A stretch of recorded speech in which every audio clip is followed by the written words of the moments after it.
Hello ಸ್ನೇಹಿತರೆ, welcome back to our channel. ಇವಾಗಲೇ ನಮ್ಮ ಬೆಂಗಳೂರು ಬುಲ್ಸ್ಗೆ 2 ಮ್ಯಾಚ್ ಆಗಿದೆ. ಎರಡೂ ಕೂಡ ಸೋಲನ್ನು ಕಂಡಿದ್ದಾರೆ ನಮ್ಮ ಬೆಂಗಳೂರು ಬುಲ್ಸ್ ಅವರು.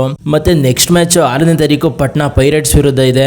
ಸೊ ಅದಕ್ಕಾಗಿ ಸ್ವಲ್ಪ ಕೆಲವೊಂದಷ್ಟು ಬದಲಾವಣೆಗಳನ್ನ ತಂದೆ ತರ್ತಾರೆ ನಮ್ಮ ಹೆಡ್ ಕೋಚ್ ಆದಂಥ BC ರಮೇಶ್ ಅವರು. ಯಾಕೆಂದರೆ ಆ ಥರ ಒಂದು ಕಳಪೆ ಪ್ರದರ್ಶನವನ್ನು ಕೊಟ್ಟಿದ್ದು ದಬಂಗ್ ಡೆಲ್ಲಿ KC ವಿರುದ್ಧ. ಯಾವ ಥರ ಪುಣೇರಿ ಪಲ್ಟನ್ ಜೊತೆ ಇವರು ಆಡಿದ್ರು ಆ ಥರ ಒಂದು ಪರ್ಫಾರ್ಮೆನ್ಸ್ ದಬಂಗ್ ಡೆಲ್ಲಿ KC ವಿರುದ್ಧ ಬಂದಿಲ್ಲ. ಹಾಗಾಗಿ ಸ್ವಲ್ಪ ಕೆಲವೊಂದಷ್ಟು ತುಂಬ ಬದಲಾವಣೆಗಳನ್ನ ತಂದಿರ್ತಾರೆ ನಮ್ಮ ಹೆಡ್ ಕೋಚ್ ಅವರು. ಡೆಲ್ಲಿ ವಿರುದ್ಧ ಆಡಿದಾಗ ರೈಡರ್ಸ್ಗಳು ಕೂಡ ಫೇಲ್ ಆಗಿದ್ದಾರೆ ಮತ್ತು ಡಿಫೆಂಡರ್ಸ್ಗಳು ಕೂಡ ಫೇಲ್ ಆಗಿದ್ದಾರೆ. ಹಾಗಾಗಿ ಯಾವ ಥರ ಒಂದು ಬದಲಾವಣೆಗಳನ್ನ ತರ್ಬೋದು ಅಂತ ನೋಡ್ಕೊಂಬರೋಣ. ಅದಕ್ಕಿಂತ ಮುಂಚೆ ಚಾನಲ್ಗೆ ಸಬ್ಸ್ಕ್ರೈಬ್ ಆಗಿಲ್ಲ ಅಂದರೆ ಸಬ್ಸ್ಕ್ರೈಬ್ ಮಾಡಿಕೊಂಡೇ ವಿಡಿಯೋಕ್ಕೆ ಸ್ಟಾರ್ಟ್ ಮಾಡಿ ಅಂತ ಹೇಳ್ತಾ ಬನ್ನಿ ವಿಡಿಯೋನ ಶುರು ಮಾಡೋಣ. ಸೆಂಟರ್ ಪೊಸಿಷನಲ್ಲಿ ಆಕಾಶ್ ಶಿಂಡೆ ಅವರು ಆಡ್ತಾರೆ. ಇವರೆಷ್ಟೇ ರೈಡರ್ ಫೇಲ್ ಆದ್ರೂ ಕೂಡ ಇವರಂತೂ ಪ್ಲೇಯಿಂಗ್ 7ನಲ್ಲಿ ಇದ್ದೇ ಇರ್ತಾರೆ.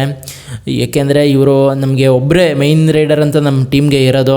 ಹಾಗೆಯೇ ಇವರು ವೈಸ್ ಕ್ಯಾಪ್ಟನ್ ಕೂಡ.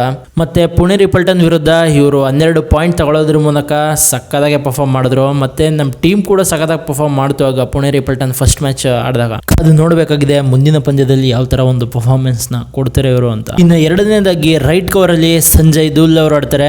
ಫಸ್ಟ್ ಮ್ಯಾಚಲ್ಲಿ ಸಕ್ಕದಾಗೆ ಪರ್ಫಾರ್ಮ್ ಮಾಡಿದ್ದಾರೆ. ಸೆಕೆಂಡ್ ಮ್ಯಾಚಲ್ಲಿ ಸ್ವಲ್ಪ ಇಡೀ ಟೀಮೇ ಫೇಲ್ಯೂರ್ ಆಗಿರೋದ್ರಿಂದ ಇವರು ಕೂಡ ಫೇಲ್ಯೂರ್ ಆಗಿದ್ದಾರೆ. ಫಸ್ಟ್ ಮ್ಯಾಚಲ್ಲಿ ನಾವು ನೋಡಿದ್ವಿ ಯಾವ ಥರ ಡ್ಯಾಶ್ ಆಗಲಿ ಅಥವಾ ಡಬಲ್ ಥೈ ವರ್ಲ್ಡ್ ಆಗಲಿ ಯಾವ ಥರ ಬಂತು ಅಂತ ಇವರಿಂದ. ಮತ್ತು ಇವ್ರ ಕಡೆಯಿಂದ ಅಂತೂ ತುಂಬಾ ನಂಬಿಕೆ ಇದೆ ಚೆನ್ನಾಗಿ ಪರ್ಫಾರ್ಮ್ ಮಾಡ್ತಾರೆ ಅಂತ. ಇವರಂತೂ ಸ್ಟಾರ್ಟಿಂಗ್ 7ನಲ್ಲಂತೂ ಇದ್ದೇ ಇರ್ತಾರೆ. ಇನ್ನು ಮೂರನೇದಾಗಿ ರೈಟ್ ಕವರಲ್ಲಿ ನಾವು ಫಸ್ಟ್ 2 ಮ್ಯಾಚಸ್ಗಳಲ್ಲಿ ನೋಡಿದ್ವಿ ಧೀರಜ್ ನಾಯಕ್ ಅವ್ರು ಆಡಿದ್ರು. ಬಟ್ ಯಾವುದೇ ಥರದ ಒಂದು ಪರ್ಫಾರ್ಮೆನ್ಸ್ ಅವ್ರ ಕಡೆಯಿಂದ ಬರಲಿಲ್ಲ. ಪುಣೇರಿ ಪಲ್ಟನ್ ವಿರುದ್ಧ ಟೈ ಬ್ರೇಕರ್ ಆಡ್ಬೇಕಾರೆ ಅವ್ರು ರೈಡ್ಗೆ ಹೋದಾಗ ಯಾವ ಥರ ಟ್ಯಾಕಲ್ ಆದರು ಅಂತ ನಾವು ನೋಡಿದ್ವಿ. ದಬಂಗ್ ಡೆಲ್ಲಿ KC ವಿರುದ್ಧನೂ ಕೂಡ ಅಷ್ಟಾಗಿ ಪರ್ಫಾರ್ಮ್ ಮಾಡಿಲ್ಲ. ಹಾಗಾಗಿ ಅವ್ರನ್ನ ಸಬ್ಸ್ಟಿಟ್ಯೂಟ್ ಮಾಡಿ ಮನೀಶ್ ದುಲ್ನವ್ರು ಹಾಕೊಂಡಾಗ ಅವರಾದರೂ ಸ್ವಲ್ಪ 1-2-3 ಪಾಯಿಂಟ್ಗಳನ್ನ ತಗೊಂಡು ಬಂದರು. ಹಾಗಾಗಿ ರೈಟ್ ಕವರಲ್ಲಿ ಮನೀಶ್ ದುಲ್ ಅವರು ಇರ್ತಾರೆ. ಇನ್ನು ನಾಲ್ಕನೇದಾಗಿ ರೈಟಿನಲ್ಲಿ ಆಶೀಶ್ ಮಲಿಕ್ ಅವರು ಆಡ್ತಾರೆ. ಫಸ್ಟ್ ಮ್ಯಾಚ್ ಸಖತ್ ಪರ್ಫಾರ್ಮೆನ್ಸ್ನ ಕೊಟ್ಟಿದ್ದಾರೆ. ಬಟ್ ಸೆಕೆಂಡ್ ಮ್ಯಾಚ್ ಸ್ವಲ್ಪ ಹಿಡಿದಿದ್ದಾರೆ. ಆದ್ರೂ ಕಮ್ ಬ್ಯಾಕ್ ಮಾಡ್ತಾರೆ ಅಂತ ಹೋಪ್ ಇದೆ. ಇವರಂತೂ ಪ್ಲೇಯಿಂಗ್ 7ನಲ್ಲಿ ಇರ್ತಾರೆ. ಐದನೇದಾಗಿ ಲೆಫ್ಟಿನಲ್ಲಿ ಅಲಿ ರೆಜಾ ಅವರು ಆಡ್ತಾರೆ. ಫಸ್ಟ್ ಮ್ಯಾಚಸ್ ಚೆನ್ನಾಗಿ ಪರ್ಫಾರ್ಮ್ ಮಾಡಲಿಲ್ಲ. ಬಟ್ ಸೆಕೆಂಡ್ ಮ್ಯಾಚ್ ಒಳ್ಳೆ ಕಮ್ ಬ್ಯಾಕ್ ಮಾಡಿರೋದು.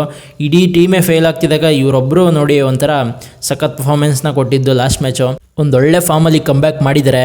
ಸ್ಟಾರ್ಟಿಂಗ್ 7ನಲ್ಲಂತೂ ಕಾಣಿಸ್ಕೋತಾರೆ. ಇನ್ನು ಆರನೇದಾಗಿ ರೈಟ್ ಕಾರ್ನರಲ್ಲಿ ಯೋಗೇಶ್ ದಹಿಯಾ ಅವರು ಆಡ್ತಾರೆ.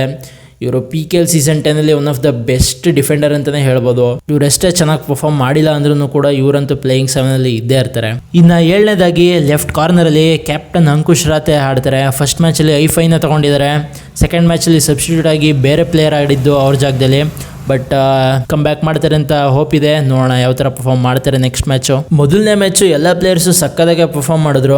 ಬಟ್ ಎರಡನೇ ಮ್ಯಾಚು ಎಲ್ಲ ಪ್ಲೇಯರ್ಸು ಹಾಗೇನೆ ಫೇಲ್ಯೂರ್ ಆದರು. ಒಬ್ರನ್ನ ಬಿಟ್ಟು ಅಲಿ ರೆಜಾ ಅವರೊಬ್ಬರು ಚೆನ್ನಾಗಿ ಆಡೋರು ಸೂಪರ್ 10 ತಗೊಳ್ಳೋದ್ರ ಮೂಲಕ. ಸೊ ಕಾದು ನೋಡಬೇಕಾಗಿದೆ ನಮ್ಮ ಟೀಮ್ ಯಾವ ಥರ ನೆಕ್ಸ್ಟ್ ಮ್ಯಾಚಲ್ಲಿ ಕಮ್ ಬ್ಯಾಕ್ ಮಾಡ್ತಾರೆ ಅಂತ ಪಟ್ನಾ ಪೈರೇಟ್ಸ್ ವಿರುದ್ಧ. ಇದಾಗಿತ್ತು ನಮ್ಮ ಬೆಂಗಳೂರು ಬುಲ್ಸ್ನ ಸ್ಟಾರ್ಟಿಂಗ್ 7. ವಿಡಿಯೋ ಇಷ್ಟ ಆಗಿದ್ರೆ ಒಂದೇ ಒಂದು ಲೈಕ್ ಕೊಟ್ಟು ನಮ್ಮ ಚಾನಲ್ನ ಸಬ್ಸ್ಕ್ರೈಬ್ ಮಾಡ್ಕೊಳ್ಳಿ ಅಂತ ಹೇಳ್ತಾ ಸಿಗೋಣ ಮುಂದಿನ ವಿಡಿಯೋದಲ್ಲಿ. ನಮಸ್ಕಾರ.